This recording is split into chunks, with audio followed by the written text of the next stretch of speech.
Bienvenue pour notre deuxième épisode de notre série sur le manager de proximité. Comme vous vous en doutez, la vie du manager de proximité n'est pas un long fleuve tranquille. Il y a énormément d'événements et de tâches qui vont être source de stress pour le manager de proximité. Aujourd'hui, on va justement s'intéresser à ces sources de stress pour ce manager. On peut catégoriser 3 grandes sources de stress pour le manager opérationnel. La première, c'est la charge de travail du manager. Non seulement le manager doit manager une équipe pour délivrer une prestation, mais en plus de cela, il va avoir beaucoup de tâches de reporting, de tâches administratives, sans compter les aléas du quotidien sur lesquels il doit intervenir et qui vont tout simplement plomber la façon dont il comptait organiser sa journée. La deuxième source de stress, c'est l'absentéisme. Tenez-vous bien, 72% des managers sont assez, voire très stressés par l'absentéisme au sein de leurs équipes. C'est colossal. Et la troisième source de stress, l'une des plus importantes, c'est l'inadéquation entre les demandes de la hiérarchie et la réalité du terrain au regard du manager de proximité. Cette sensation de subir les décisions de la hiérarchie plutôt que de participer à la construction de ces décisions. Parfois même se retrouver isolé face à des décisions qui sont considérées comme contradictoires, voire même parfois, dans les cas les plus extrêmes, des managers qui ne se retrouvent pas dans leurs valeurs par rapport aux décisions de leur hiérarchie.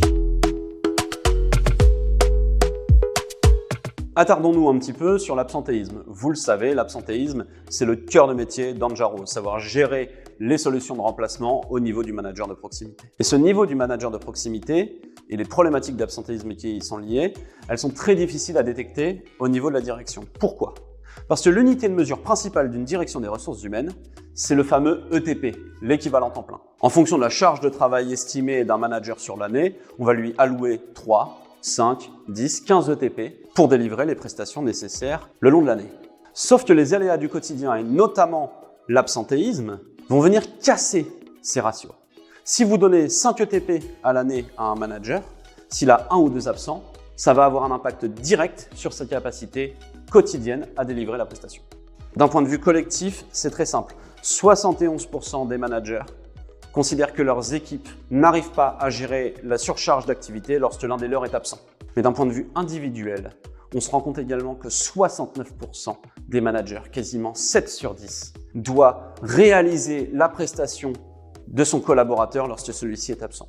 Imaginez-vous passer la grande majorité de votre journée en réunion et après ces réunions, devoir enfiler votre équipement pour aller travailler sur un chantier, nettoyer des bureaux ou aller conseiller des clients dans votre magasin.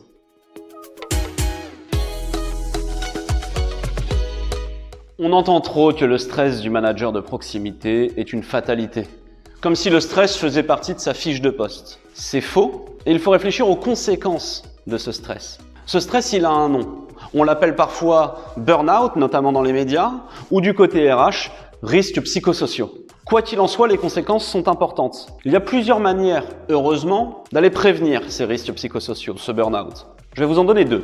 La première, c'est la formation managériale. N'oublions pas que le manager de proximité, très souvent, vient du terrain et n'a pas été formé au début de sa carrière au management. Il faut donc lui apporter les clés à lui, mais également à son management.